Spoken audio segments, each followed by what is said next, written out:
This video was sent in to me of an awesome cigar-shaped UFO UAP capture. I believe it is recent. Not sure of the location though. Looks like somewhere in North America. Now take a look at this one and take a look at some of these other cigar-shaped UFO captures over the years. Now in my opinion, I don't think these are little green men in spaceships. I think these come from our own government. And I think there's something that have been there for quite some time. Armed with stealth technology that makes them mostly invisible in the skies, these are airships. More particularly, these are Tesla's versions of airships, the ether-powered airship. First conceptualized in 1919 by Tesla. Fast crafts powered by the ether above. I mean, just look at some of the airships captured here. This one was in a bombing raid over London. Even close up, they looked very cigar-shaped UFO-like. Now take these and have them redesigned using Tesla's technology. There's a reason why our government seized all of his work upon his death. And you have a versatile stealth platform, spy platform. The airships back then could even be aircraft carriers. Imagine what they are souped up with today. Let me know what you think they are in the comments though. Question everything, friends. Until next time. Was there was the Hindenburg incident. And that Hindenburg is when a blimp popped and caught on fire and exploded. And they said that after that one incident, which was just one, that all blimps should go away. It's too dangerous. Now, if you kind of think about if you were trying to deliberately get rid of the competition, you would cause an incident so you could get rid of the competition so everybody could look at the airplanes. And this is why, when you think about the blimps, why nobody cared about the airplanes flying around. I don't know if you guys ever watched the footage from the Wright brothers and the first airplane that's flying around, the people are like looking the other direction. They're not even paying attention because they were already in the air. Why would they be looking and paying attention to the first flight as we were educated by with the Rockefellers and Morgans and all of them? Why would anybody care when people were already in the air? They were already flying around. So the whole first flight, you know, we got the first airplane, already existed. That's what it was. All of the things that were presented at the World Fair, all the technology, was never given to the public. People would see things like this, these massive engines and all of this different type of technology, but they would never actually obtain the technology. When you start to look at 1876, somebody's building a 10,000-foot engine, you have to sit there and go, what? How does this make any sense? 10,000 feet. A bird's eye view of New York City, depicted in 1855. I'm sure there's a great excuse for the airship up in the top, but I am tired of excuses. These are the lost flights of the old world. These are scenes you were never shown in history class.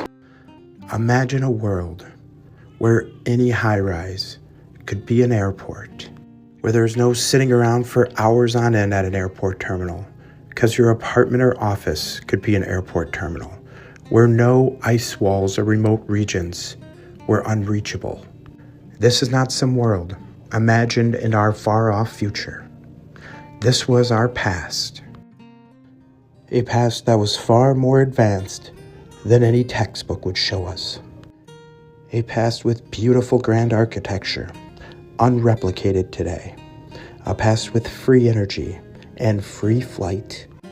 A past that had to be erased, altered, and rewritten for us to ever accept this dystopian future we live in.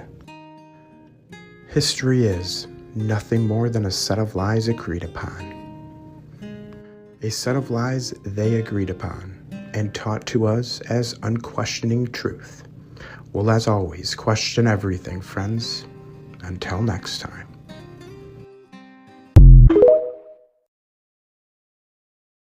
So one question you have given me a lot is, how do these massive airships load from the front on these mooring stations? We'll just take a look at some of these pictures here of the people walking in on those lowered ramps. And all these diagrams and images are available for free on my Telegram page, by the way. But most people just think of an airship's cabin as that. But if you look here, the inside is mostly hollow and quite a lot of space. So much so they even have elevators in some of them. And of course, no cruise would be complete without a top floor promenade, able to catch in all those awesome sights. Airships like the Hindenburg, for example, was able to carry over 1,000 passengers, with accommodations for all walks of life and all classes. And sure, though it doesn't beat the speed of a jet, it definitely beats the speed of boats, and get across the Atlantic in just about 2 days. And you can do it in style, without being crammed in a little tin can, having to wait for hours and hours at an airport. Whether it's long trips or short trips, rich or poor, there was space for all. Even had several kitchens on board, so you can catch a nice meal and a beautiful view.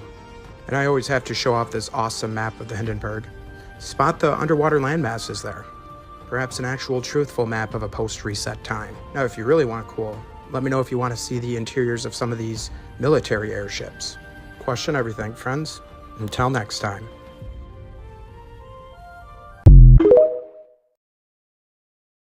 The Hinden, there are 2 decks. The top one is the A deck, and then below is the B deck. The B deck is where the passengers board the airship.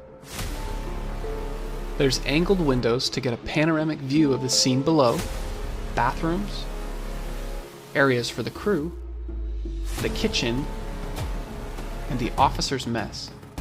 This room is the smoking room.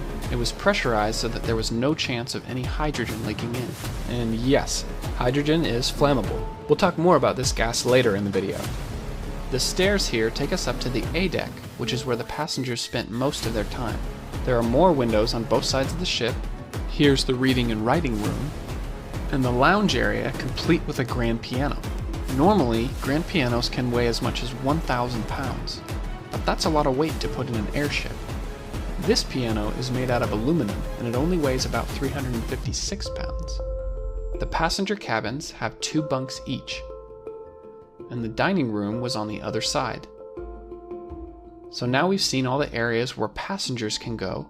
Let's see where the crew members could go. On the B deck,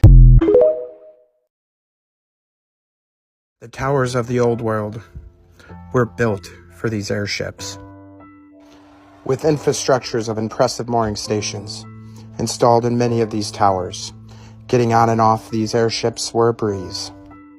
But they were not just in the big city. Mooring stations were established along the countrysides as well. And far from just buildings was it possible to load and unload these airships on. Many of them took to the waters. And that's one of my favorite parts of this tech from the old world, is the versatility of it. Whether it was from the land or the sea, you could dock on ships with ease.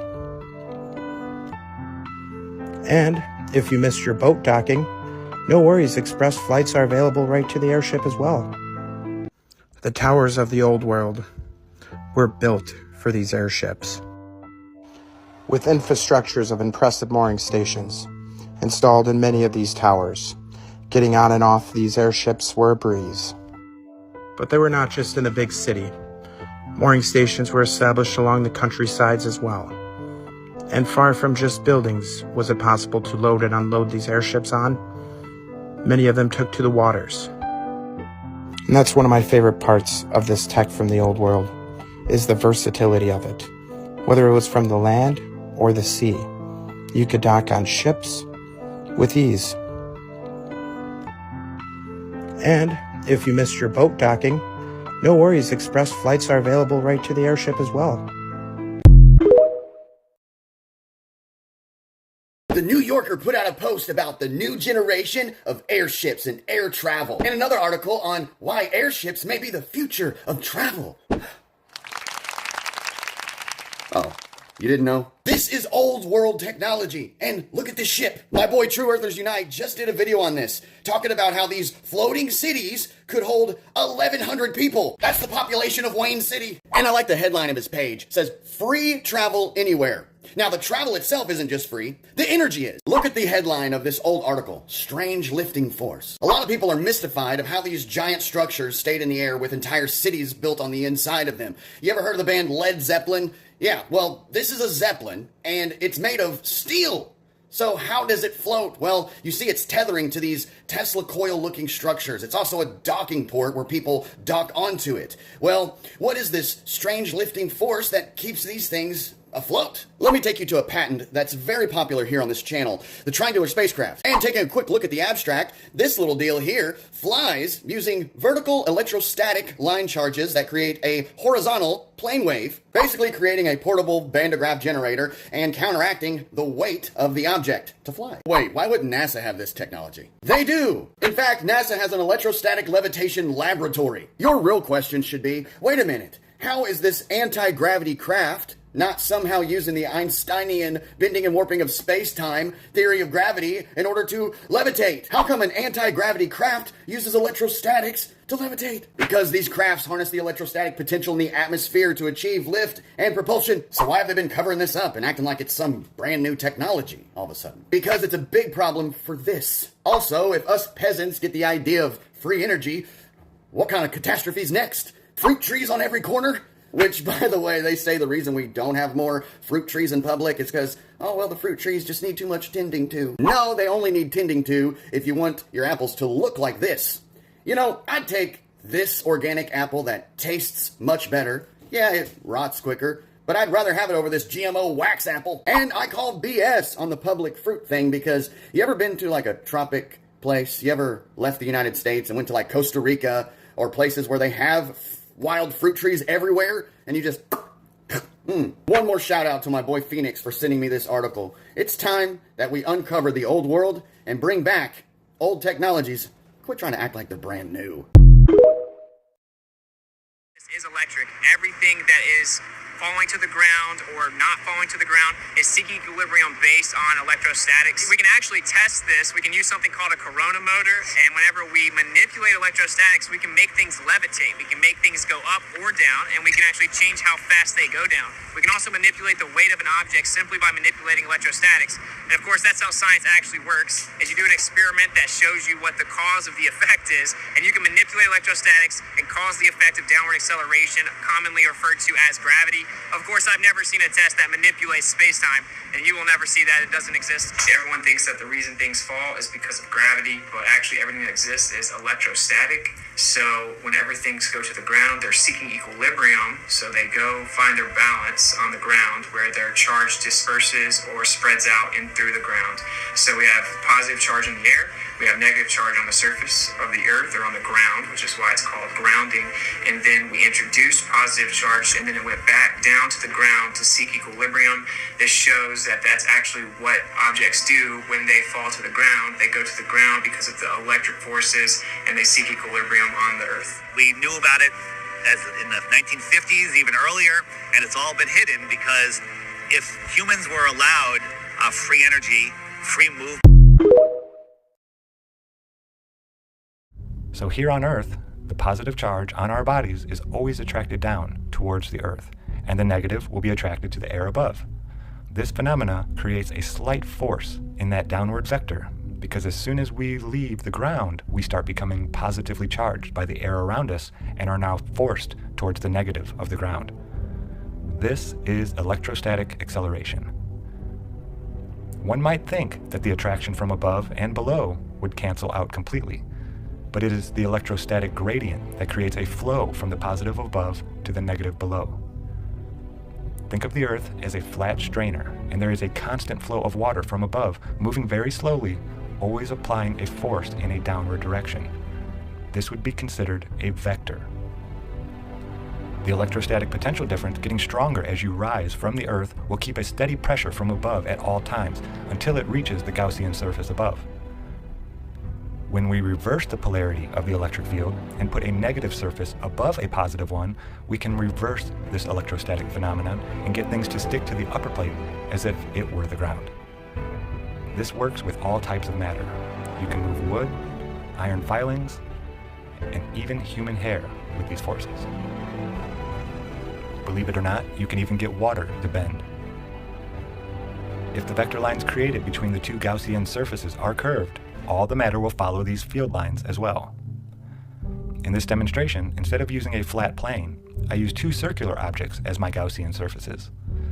You can see that as the water settles after being sloshed around by me turning the wheel on the Van de Graaff generator, it comes to rest with a curve in the surface following the electric field lines between the two spheres. This is why the ionosphere, a phenomenon that has never been created in a lab, is a theory yet to be verified, but is needed to create this phenomenon here on Earth. Maxwell himself changed Ampere's law, which stated plainly that without matter, no electrostatic field can exist. Maxwell changed it with no scientific evidence, allowing it to gather magically above our heads in free space.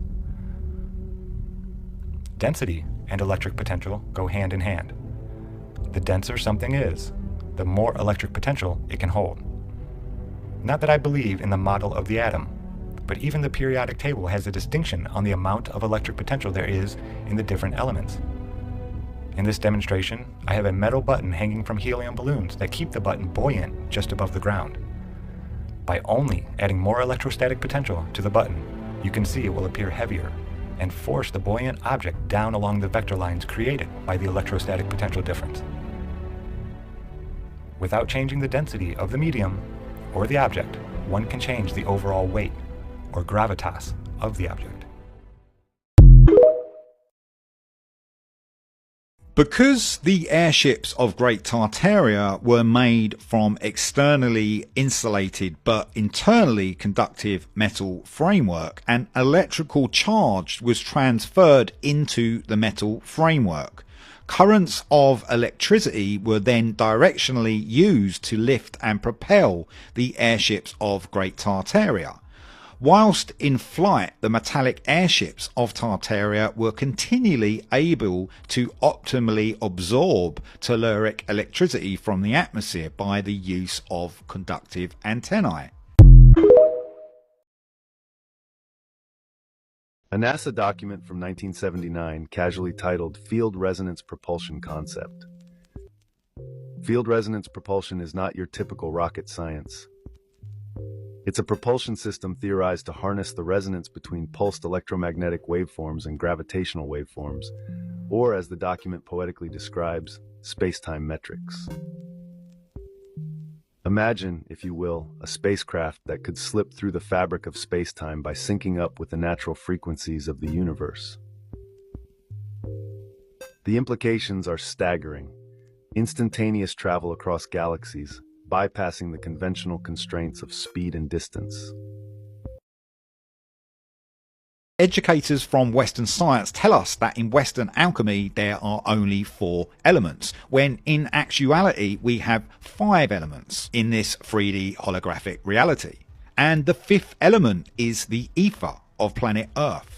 This is how the airships were able to obtain flight for such long periods of time, using the onboard capacitors and harnessing the potent telluric electricity from the ether. So this is most certainly technology from the Old World Empire, and it was erased because if humans had begun to use telluric electricity, the policymakers would not have been able to charge for it, and the hidden language of the elites had to be consistently kept away from humans. Your ears open? You listening? All you have to do anti-gravity, all you want in any university laboratory in this country is make a pumped phase conjugate mirror at 100 to 400 hertz. Let me say that again, and I'm not going to answer any questions on it. All you have to do, if you want to make all the anti-gravity you wish to make, and any university laboratory in this country can do it, it's simple, doesn't take much power, is make a pumped phase conjugate mirror between 100 and 400 hertz. Enough said. We got plenty of people making pumped phase conjugate mirrors, and these guys don't ever see anti-gravity. Why? I just told you can do it that way. Am I a fool, or did they miss something?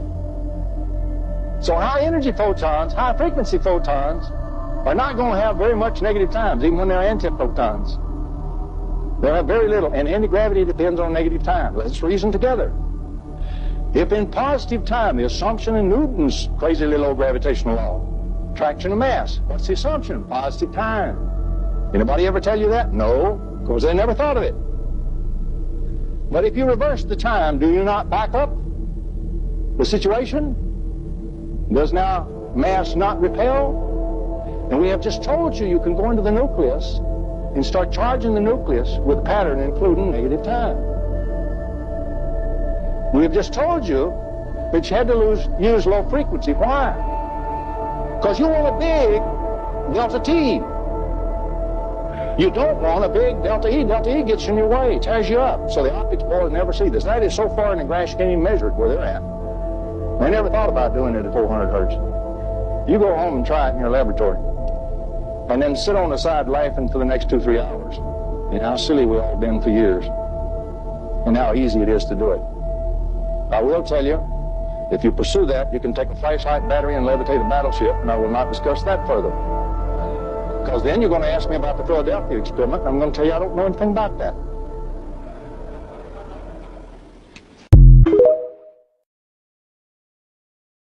In 1929, the Graf Zeppelin embarked on a famous 5,000-mile-long trip in a record-breaking 81 hours.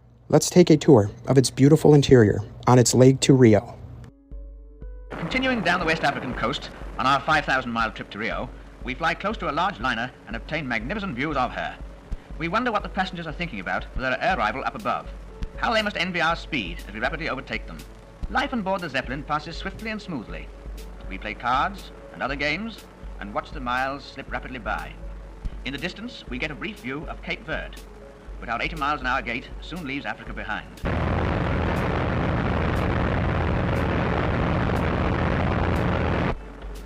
In the 110-ton Zepp are rest rooms and cabins, cozy and comfortable.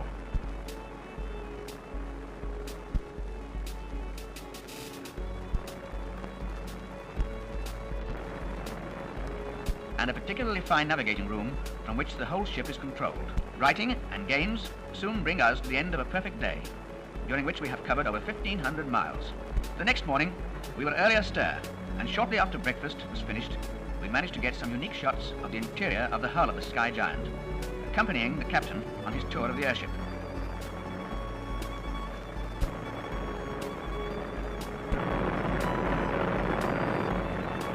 The power eggs, as they are called, each house a 550 horsepower engine, and these engines run unceasingly day and night. From below, however, one obtains a most impressive idea of the great size and power of the ship, views which well repay all the trouble of getting them. But it isn't such an easy job getting in and out of the cars, especially with a camera, as we very quickly found out. And so we glide along, rolling down to Rio across the vast Atlantic.